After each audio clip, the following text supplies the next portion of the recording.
and welcome back to Franklin Covey's weekly podcast on Leadership with Scott Miller. That's me. I'm privileged each week to sit here in this chair and interview some of the world's most renowned thought leaders, whether they are drawn from private sector, nonprofit, some ecclesiastical leaders. We often interview best-selling authors and business titans, Hollywood celebrities, fitness, wellness, brain experts, sometimes people that have suffered and recovered from some kind of unspeakable trauma or accident and lived to tell about what they've learned, how they moved through trauma into growth. We also interview people that aren't household names, people that perhaps have dedicated their entire professional lives to researching a topic that can bring those insights to you and make you a better leader. This is the world's largest weekly leadership podcast. Now, we all define leadership a little bit different. For some of you, you want to move up into the C-suite and be a better leader of your organization and your team. For others of you, perhaps you're a first-time, first-level leader, and you're just kind of figuring out how to transition from an independent contributor into a leadership role. Those are very different, right? For some of you, you might just wanting to be better leaders in your religious community, in your school community, in your municipal town, or just be a better leader to your spouse or partner or kids. We try to be all things to all people trying to be better leaders. My name is Scott Miller. I'm also the author of the new series called Master Mentors, brought to you by HarperCollins Leadership, where each year I produce a volume very similar to Chicken Soup for the Leadership Soul, Volume 1 and Volume 2, one a year, where I have the privilege of, with the permission of our guests, picking 30 people that have been on the podcast and teasing out one transformative insight from them. Oftentimes things they said on the air or even off the air. The books are fast, easy, and breezy. 30 people had to be a guest on the podcast, 30 insights, one from each person. The books are available in print, audio, digital, and now video books from Lit Video. Volume 3 in Master Mentors is completed, coming out in the fall of 2023, on my way to 10 volumes in 10 years in this series. Who knows, maybe today's guest might want to be featured in a future volume. In fact, today's guest is a leadership expert. And before I introduce him, I'll tell you, I often get asked the question, Scott, why do you use Franklin Covey's spotlight and platform to interview competitors? Well, if you know our co-founder, Dr. Stephen R. Covey, who of course wrote the incomparable book, The 7 Habits of Highly Effective People. This book has sold 50 plus million copies. It is the basis of our leadership curriculum here at Franklin Covey. And he had what you would call it was an abundance mentality, the opposite of a scarcity mentality. And although Dr. Covey passed 10 years ago, he had a profound influence on my upbringing in the firm. And I try, with the endorsement of our CEO and board, to make this podcast just that, an abundance of resources to help you become better leaders. We are experts on several things: how to build a high-trust culture, how to build great leaders, how to build your productivity, how to execute strategy, how to manage change. And we also like to interview people like Marcus Buckingham and Ken Blanchard and others that are in the industry, that Patrick Lencioni, because we don't think we're experts on everything. We just want you to be a better leader, which is why Tim Arnold is our guest today. He's a prolific speaker, author, coach. His recent book is called Lead with And: The Secret to Resilience and Results in a Polarized World. Joining us from just north of the U.S. border in Canada, Tim Arnold, welcome to On Leadership. Oh, thanks. It's great to be here, Scott. I appreciate your time. World's longest introduction, but I really want our listeners and viewers to know that each week we intentionally curate new guests. Some of them are household names and celebrities, and some of them are people like you that have a rising influence in the space but may not be known by all of our clients, because you do have a very intriguing and interesting point of view on the tensions that leaders and individual contributors face on a day-to-day basis. Your book I mentioned is Lead with And. It is not your first book, but you have dedicated much of your expertise and years to understanding the tensions that we all face. Tim, can you take a few minutes and reorient our listeners and viewers to your journey? And then we're going to dive into very practical steps and tensions that leaders face. Absolutely. So, it was interesting because I got into this area of tensions and managing tensions I think because it wasn't something that came natural to me and yet was life-changing for me.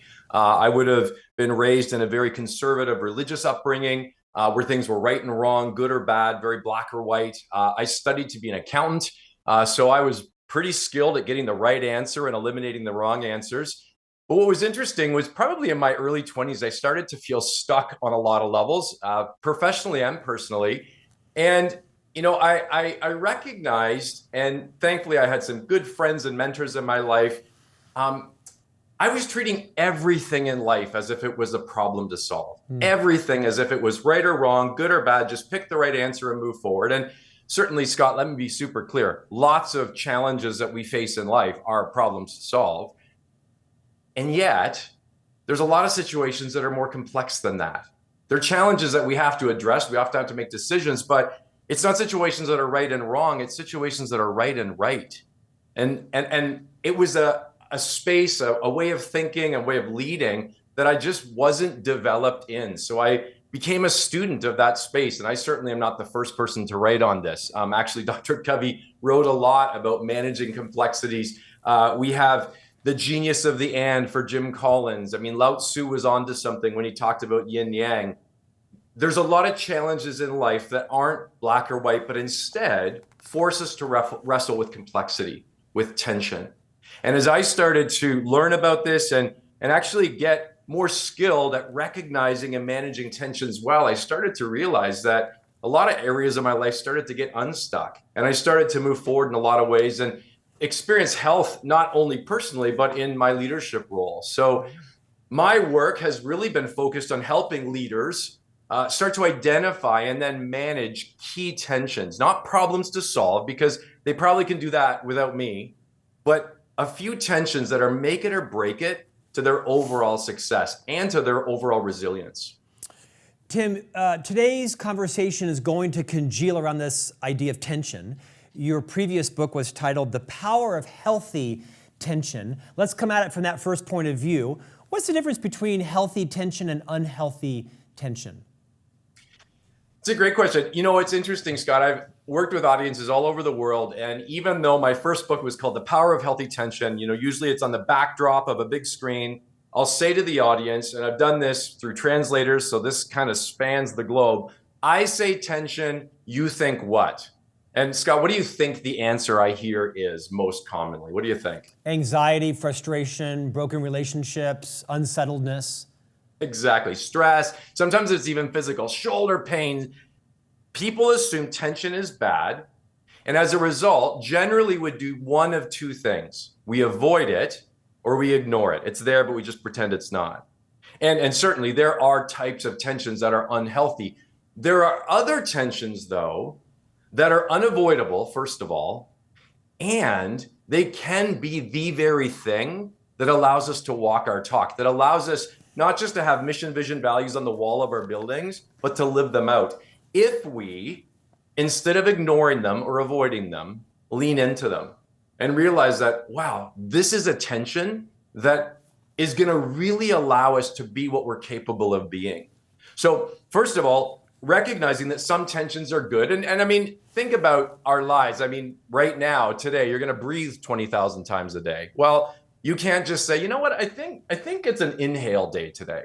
No, you have to recognize that inhaling and exhaling are a package deal. Outside of work, I've got two, pre-teens, and I recognized early that if I decide to parent in a structured, or if I decide to parent in a flexible way, it doesn't work very well. But if I can learn to kind of parent in a way that's both structured and flexible, gosh, that actually starts to deliver. And certainly the more leadership we take on, the less we're dealing with just simple problems to solve, where you just pick the answer and move on. Now we're in roles that force us to wrestle with complexity, to wrestle with situations, again, that aren't right and wrong, but are right and right. We still have to make decisions. We still have to set direction, but we have to do it in a way that, first of all, embraces and even invites people into the complexity that we're feeling every day. Tim, when I decide to feature someone on the On Leadership podcast with the counsel of our production team, I'm very cognizant not to make this a book review, right? I mean, I don't want this podcast to just be a trove of people trying to peddle their books on to this platform. Most thought leaders have a book, and so we tend to use the book as a central piece. Not always. Some guests don't have books. However, this book has some great practical information for everyone who's listening and watching, especially those who are in a leadership position. A central tenet of your book are what you call these 6 leadership tensions. And I'd like to spend the bulk of our coming conversation talking about each of them. Very quickly, I want to do a rundown. So for those who are watching and listening, check in for a moment, because we're going to spend about 3 or 4 minutes on each of these 6 tensions. I found them to be not just super practical, but very relevant and prevalent in my life as a parent of 3 young boys and as a husband who loves tension. By the way, when you say tension, I think resolution. When you say tension, I think progress. When you say tension, I think argument. I love arguing, and increasingly as I mature, I don't always have to be right. My wife would have evidence to the otherwise, but that's not her podcast. Leadership tension number 1, being optimistic and realistic. You're going to see a theme here with the word and. Leadership tension number 2, embracing change and preserving stability. Tension number 3, being profit-focused and purpose-driven, something every millennial Gen Xer is looking for when they look at employers now. Tension number 4, having expectations and extending grace. Tension 5, caring for others and caring for yourself. And then finally, tension number 6, building confidence and remaining humble. Now, your book, Lead with And, has more content than just these 6 tensions, but I actually think they're super practical, so let's get going. I want you just to take this wherever you'd like to go, including telling any stories you think are relevant. Leadership tension number 1, being optimistic and realistic. Yeah, and I certainly am not the first person to talk about this, Scott. Actually, if you really want to do a deeper dive into this tension, you can dig into some of Jim Collins' work around the Stockdale paradox and this concept of leaders who aren't just good, they're great, are optimistic. They hold on to the long-term view of we're going to get there, we're going to get through this will serve us well.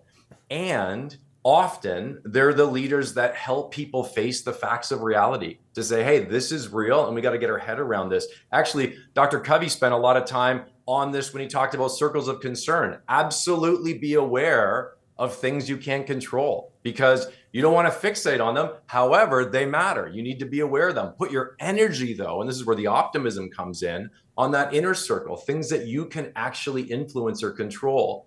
And if you can do both, see it on a piece of paper, be a leader that is optimistic, helps people focus on the things that we can move forward with, but at the same time is realistic, saying, hey, we got to get our head around these challenges. That's the leadership that actually stands out from the pack. And again, I'm one of many that have shown through evidence that leadership really is great kind of level 5 leadership.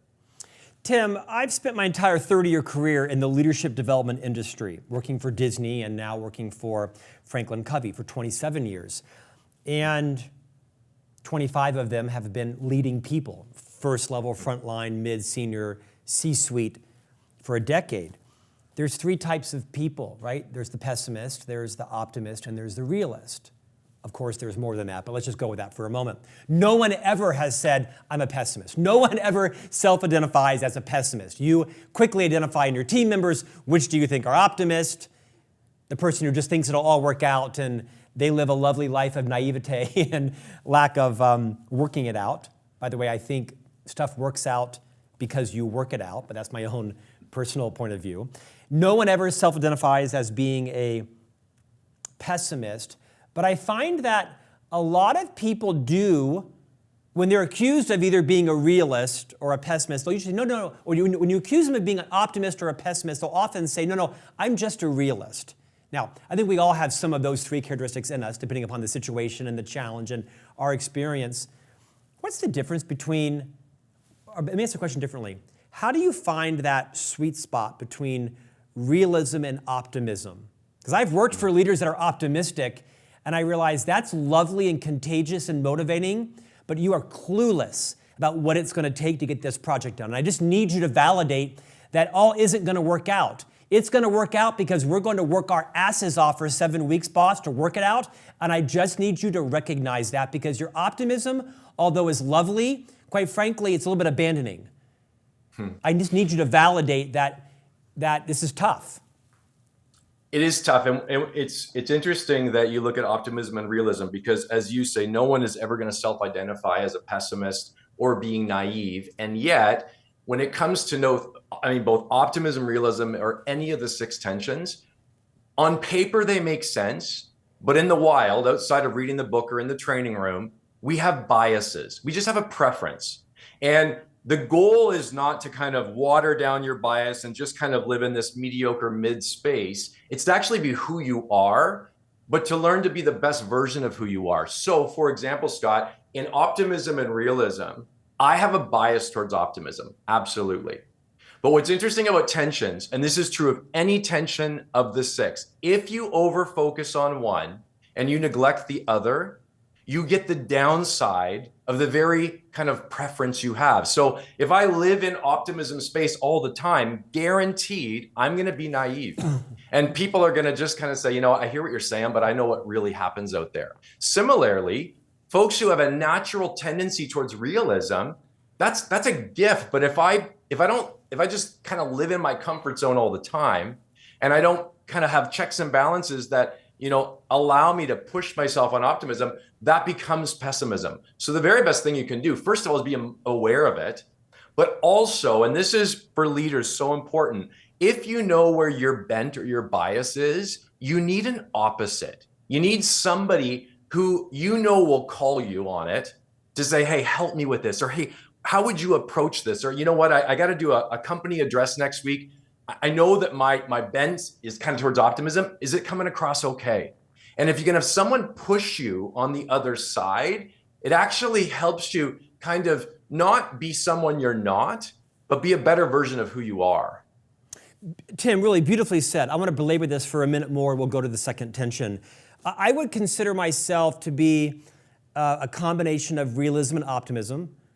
But I also would say I think I have a growth mindset versus a fixed mindset. Everybody always says about Scott, the ideas get bigger and bigger and bigger the closer the project is due. I don't have a contained mindset. I work with a producer who's in the room right now. I don't think he's a pessimist. I think he's a realist.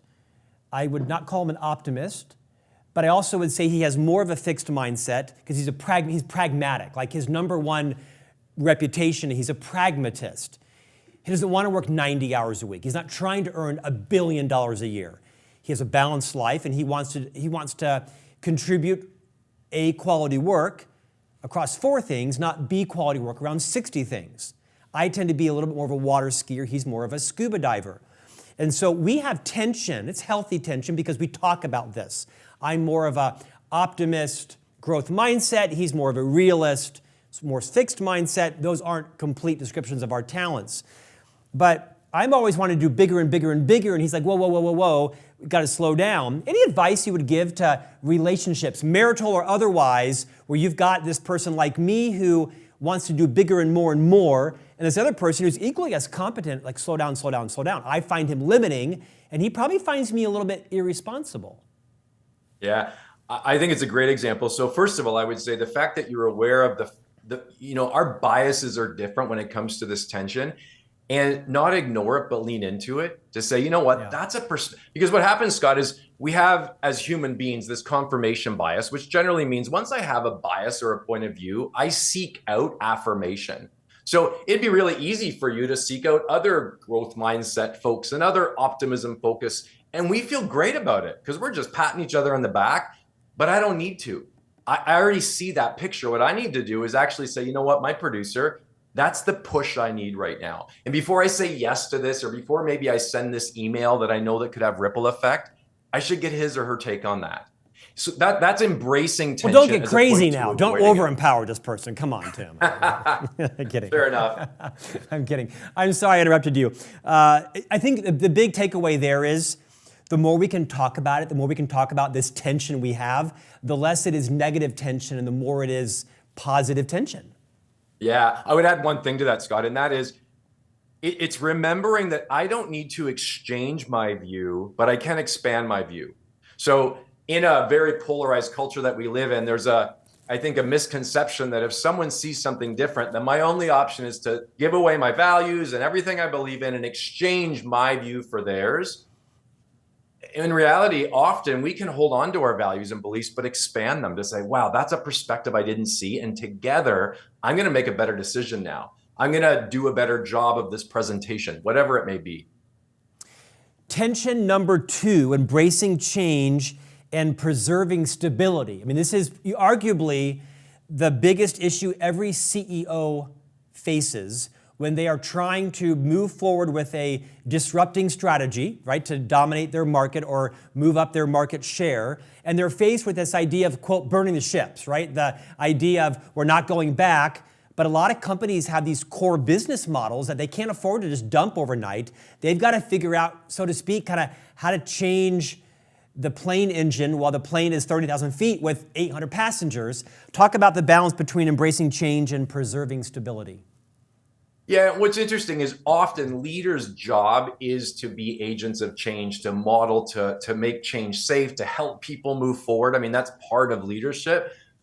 And as you know, because I've actually heard you talk about this with lots of other guests, the research isn't very encouraging when it comes to the amount of change initiatives that don't achieve all of the core objectives. Like, we're not great at implementing change, even though the change looks good on paper.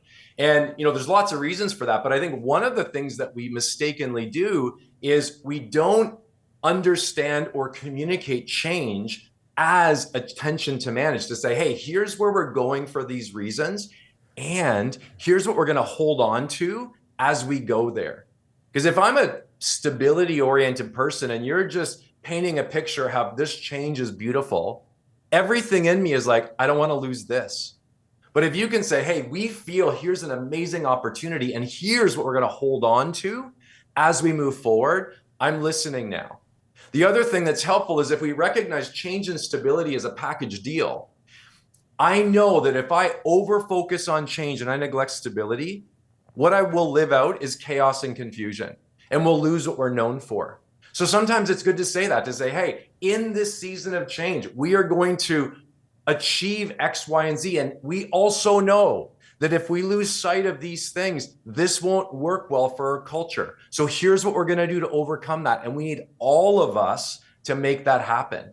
That's a very different communication strategy or change management strategy than painting the current reality is broken and the change is going to fix everything. So seeing change and stability as a package deal makes all the difference. Tim, one of your superpowers is your great communication skills. I could see myself sitting in an audience enjoying you as a keynote speaker. I want to pay you a compliment on that. Thank you. Tension 3, being profit-focused and purpose-driven, I think probably one of the most important criterias that the younger, well-educated generation sweeping into the workforce is fiercely focused on is several years ago, I was giving a keynote speech in Beijing for a CEO that was the CEO of a multi-billion-dollar division of a larger global company. This person was an engineer, indisputably competent in their field, and they were doing a pre-consult with me in the morning at breakfast prior to my 5-hour leadership keynote to their 50 top leaders. And this person, when I kept asking the priorities, they were reminding me that all that mattered, quote, was the stock price. It's all that mattered. And this was a very competent person. This person would eat my lunch on most operational topics, Six Sigma, Lean, AI, you name it. And I remember sitting there over breakfast realizing she wasn't open to my feedback, but thinking, the 900 new employees you onboarded from the top colleges across the US, they don't give a flying flip about your stock price. They could care less about your stock options. They don't care. And the moment they realize that's all you care about, I'm guessing this person cared about more, but all she talked about was the stock price. I remember thinking, yeah, you're missing why people come, and you're really missing why people stay or why they leave. Talk about the tension between being profit-focused and purpose-driven. Yeah, it's an interesting one, and I feel like this is a tension that is mismanaged, possibly more than the others. In that we often feel like, okay, well, for-profit companies are just that; it's just for profit, and then there's not-for-profits and charities, and that's purpose. And I think that we've made and gained some ground. I mean, when we look at Simon Sinek's work around starting with why and recognizing, the why before the how and the what, that's helped. I think a lot of Daniel Pink's work around what really starts to engage people has helped. But still, when I work with organizations every week, for-profit organizations, it's pretty consistent with your Beijing example. It's very much, here's the bottom line we're going for. How do we arrange leadership development and teams to make sure we get there? And then you get in the room with the teams, and again, they're concerned about, how do I bring my best? How do I know that what I'm doing is making a difference? I sat down with a senior leader yesterday, and I mean, this person on every level is successful, and I'm sure most people would love to be in his seat. And he was sitting with me in a coaching session saying, I'd kind of be willing to just give it up right now because I don't feel like I'm really making a difference. And I think that in the for-profit space, we have to look at, again, not trade-offs. This isn't Scott meeting 50-50. Well, we're going to be less profit focused and more purpose driven. If we're super profit focused, how do we hold on to that, but start to say, what would it look like to really integrate more purpose, not only in what we do, our mission, our vision, but in individual jobs and helping people tap into their sweet spot and be more strengths-based? How do we do that? And similarly, I work with a lot of, international not-for-profits that often their foreground is purpose, it's impact. And yet the bottom line matters. I actually, years and years and years ago, spent a decade running a homeless shelter. And it was the first time that I'd worked in the not-for-profit space. And, everyone talked purpose and all that we're going to do and the amazing work we're doing in the community. But I was getting frustrated because every season I'd look at our numbers and saying, we can't do a fraction of what we want to do. We got to look at this organization differently. We need to focus more on the bottom line so we can actually have more impact, focus more on purpose. So wherever you're at, the question is, do we have a healthy focus on both? And it's not about trading off and switching or pendulum swinging, but if it feels off, what would it take to step up the other side? Because everybody wins when we manage this tension well, everybody. Tim, again, beautifully said. Dr. Covey was fond of saying, no margin, no mission. And for many years, the Covey Leadership Center had this massive impact, but it was struggling financially, sometimes to the point of even, precariousness 30 plus years ago. It's an important reminder for every leader listening, because post-pandemic, I don't know of a person whose values have not shifted. It doesn't mean that their professional values still may not be maximizing their income. But I think everyone, including me, is focused on, is the work I'm doing matter? Is it meaningful? If I'm in the chemicals business, how do I connect to that beyond the shares of your stock that are in my 401k? Every leader needs a massive wake-up call, not just for the 20 and 30-year-olds, but also for the Scott Millers that want to know, hey, I've lived 70% of my life. If I'm going to stay here for 6 more years, I want to make sure what I'm doing matters. Not just to my IRA, my 401k, but to my purpose in life. I think it's a monumental imperative that leaders at all levels need to be reminded of. I have a friend that works for a Fortune 5 company. This Fortune 5 company, I believe your compensation is more than 50% in stock. And the upside this person had by staying was, kind of mind-blowing in their 30s. And they left, this person has 4 children, the sole income earner for their company, for their family. The wife is a full-time stay-at-home house leader. And they left to go to a more mission-driven company because, like everybody else, they realized, my days are numbered and I want my days to count. So every leader be thinking about the balance between profit and purpose. Leadership tension. I'll just add one thing to that, Scott, because I would resonate so strongly with that. I see and hear that constantly. And I think it's also important to recognize for the Fortune 5s and the Fortune 105, you don't need to be building houses for underprivileged communities to have a purpose-driven organization. And, I work with lots of organizations that manufacture widgets that are, not doing things that maybe would seem like they would be purpose-driven, but I've seen how their employees, when they recognize the impact of their work and they actually have jobs that allow them to bring their best, those organizations can be just as purpose-driven as people building houses for the homeless. So it can happen in every type of organization.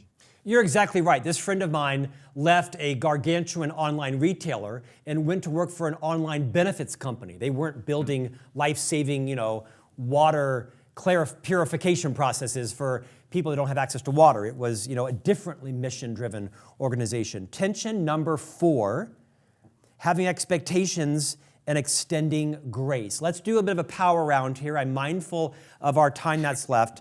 Talk about tension 4, having expectations while extending grace.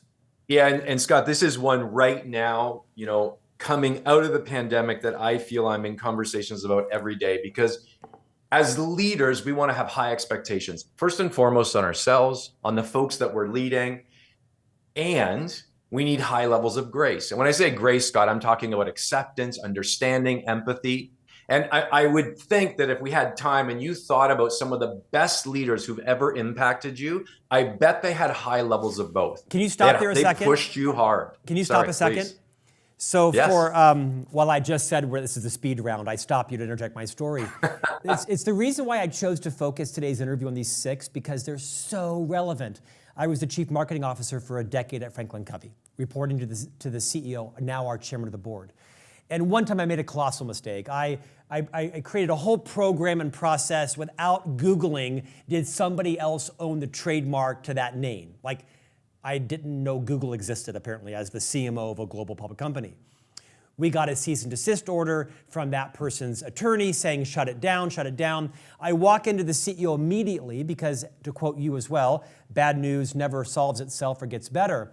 And I walked in to confess my plan. Like, here's the letter from the attorney. I'm a public officer in your company, and I didn't realize that Google existed to make sure that this product I developed didn't have a copyright on it, which it does. And here's the money they're demanding in exchange for letting us go forward. I sat down to the insanely competent CEO of Franklin Covey. I wasn't fearing my job, but I was fearing my brand diminishing. He closed the door and said, let me share my biggest doozy. And he went on to talk about a mistake he'd made in his career, where he'd done a similar thing. A company he owned had actually taken out billboards across the town, and they had to take them down because of a similar problem. This did not absolve me of responsibility or the resolution, but immediately it was a learning moment. And had he flogged me, it would have gone one way, but he just validated my human fallibility. And I can tell you, Google became my best friend, metaphorically, from that day forward, right? You just illustrated the expectations grace brilliantly. And I mean, it's worth noting you're still in the chair you're in because you've been in an environment that does this well. And what's fascinating about, we're living in a space right now where we're starting to recognize the need for psychological safety and empathy. All that doesn't exist if we don't have an environment that incorporates grace. And yet, if we do that well, we can actually step up the expectations. We can get to a place where you're saying, hey, we don't, and I think you've had lots of conversations around psychological safety. We want this to be a place where we can show up. We don't have to be perfect. We're going to fail forward, all of that. And we're going to go hard. We're going to actually push ourselves really hard. And as we, not perfectly, but consistently excel, we're going to keep pushing each other harder. And I, like you, Scott, get the privilege of working with just so many different organizations. The ones that just I'm so inspired by, they do this well. They have probably expectations that would scare some people, but their level of grace is so on par with that it works. And that's a culture you don't want to leave.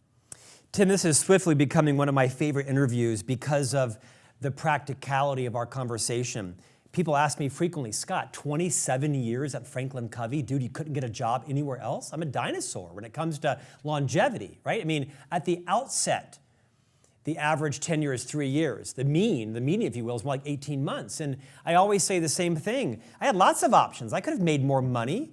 I kind of wish I had made more money now, so I look back on in my 50s. But the fact of the matter is, I retired from the firm about 2.5 years ago, stepped aside. I'm now a contractor and an ambassador for the company as a host of this podcast. But I look back and say, I'm still hanging around, hopefully it's more than that, because of how I've been treated, because of the grace that my leader gave me time and time again. All the times he probably chose not to call me out because he was picking his battles. He realized that this is how I'm gonna manage Scott. Here's how I'm gonna lead Scott.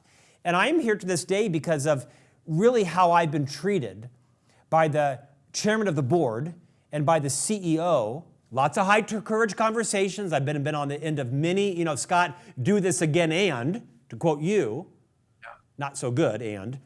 But this is why I am here dedicating, 30 hours a week still to Franklin Covey, not only because I'm passionate about their mission or they paid me well, but of their investment in me and, quite frankly, the grace they've shown me.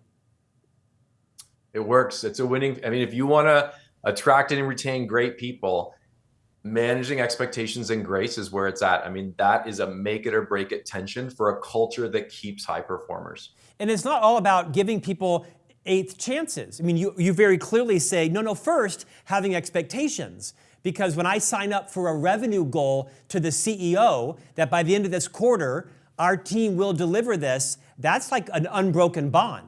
Right? He may give me grace on something else, but when I say I'm going to deliver, $3 million of EBITDA this quarter, the conversation is done. There's no renegotiation. I've made a commitment, and if I want to stay working here, I have to meet that commitment. I love that you address this as number 4. And that's where expectations and grace is a package deal, because if all of a sudden, we read work on psychological safety and empathy in the workplace, and it's all that all the time, but we don't hold on to expectations, we have a culture of mediocrity. And ironically, that's not a culture where high performers want to stay. So true. So true. Expectations and grace work well only when they work together. You're exactly right, because your high performers will leave if they believe they're in a mediocre environment with mediocre performers. Absolutely. Let's move on. We have about 2 minutes each for the left, the remaining 2, because I've talked so much. Hey, at least I'm self-aware. Leadership tension number 5, caring for others and caring for yourself. This one seems kind of self-evident. What insight would you bring to number 5, caring for others and caring for yourself? I would just say it is self-evident. We all know that if I don't take care of myself, no one is going to get taken care of well. What's interesting though for leaders is that leaders is an others-oriented job. And the more that we lead, the more we're focused on our teams, our shareholders, the community, never mind everyone who I'm caring for outside of work. So the question becomes, how do I care for myself? And, I actually would say one of the best ways to get your head around that would go back to Dr. Covey's quadrants of time and just say, I know that if I don't find time to schedule kind of things that aren't urgent, but they're important, I'm in trouble. So I've got to be better at scheduling things that are 2 things, Scott, meaningful and manageable for me to invest in myself. Meaningful in that I'm not going to buy into the less, marketing and social media ads of what I need for self-care. I want to find out, what do I need? For me, Scott, every week, 20 minutes a week, I'm on the water fishing. Even if it's going down the road for just literally 20 minutes. Fishing. But I know fishing. that is exactly what I need to kind of fill up my bucket. Fishing? Fishing. I need champagne and bread and cheese, and in that order. Well, that would be meaningful for you. So if you can find that, Scott, the next piece is just make it manageable. Find ways that you can do simple things consistently so that you will, over time, it's not 50-50. And in leadership, self-others is usually incredibly weighted on others. But you do need to make sure that the self piece is both meaningful and manageable, and you got to schedule it. Did you say fishing? I did. No. And you know what? I'm very excited, Scott, because the ice has just left the lake here in Southern Ontario. So that doesn't mean ice fishing anymore, which I'm ready for. There's a thing called ice fishing? I'm kidding. You know what? I'm kidding. I'm very aware of the people who could be sitting in their back porch with their fireplace on, drinking champagne, eating a lovely loaf of French bread and a great aged Gouda, but instead they're out drilling holes in the... Okay, let's move on. Okay. That can be a both and as well, but we don't have time to go yeah, there. So. I don't know. I don't know. Anyway, I wish you well with that thawed ice. Okay, let's talk about the fishermen now all hate me. I've just been dropped all across the lake communities of America.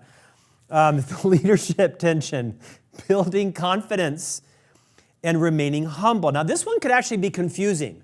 Building confidence and remaining humble. Are you building confidence in yourself? Are you building other people's confidence in your skills? Talk about how you want this one to be interpreted. You know what? I think the best way to look at confidence and humility is to kind of look at two schools of thought. On one side, you go down the road of the Gallup's research and Marcus Buckingham and being strengths-based and recognizing, you know what, there are things that I can do better than 10,000 other people. And I'm not going to be shy about that. I'm actually going to capitalize on that. Leadership is helping people move forward. So the more that I can be confident as a guide for others, the more everybody wins. And I think confidence is something that we constantly need to grow in, that strengths-based confidence. At the same time, you mentioned Carol Dweck in growth mindset. Growth mindset says, I'm always learning something new, and there's always something I don't know. And I want to put myself in situations where I'm going to make mistakes sometimes, and I'm going to be really curious, not to prove myself wrong, but to prove myself incomplete, to say, wow, I never thought of it that way. So as a leader, what happens often is leadership's trajectories stall because they just won't allow themselves to grow in the confidence, or they get a leadership title and now they pendulum swing to confidence, but they lose the humility. And if you've worked with a leader like that, you don't want to work for them very long. But leaders who can consistently say, I would feel like I have high levels of confidence and I have equally high levels of humility, that's a leader that you want to work with, you want to work for, and you want to model that leadership approach. Tim Arnold, with the exception of your favorite pastime, man, you are the real deal. Thank you for joining us today. Your book is Lead with And, The Secret to Resilience and Results in a Polarized World. Like I said, I think the best compliment I could pay you is how much I enjoyed your book, but I could envision sitting in one of your keynotes at a town hall or conference and really taking away thoughtful insight around these 6 tensions. Thanks for your time today. Appreciate meeting you. Thank you. It's been a pleasure. I really appreciate the conversation. And we'll see you back here next week for a new conversation on leadership.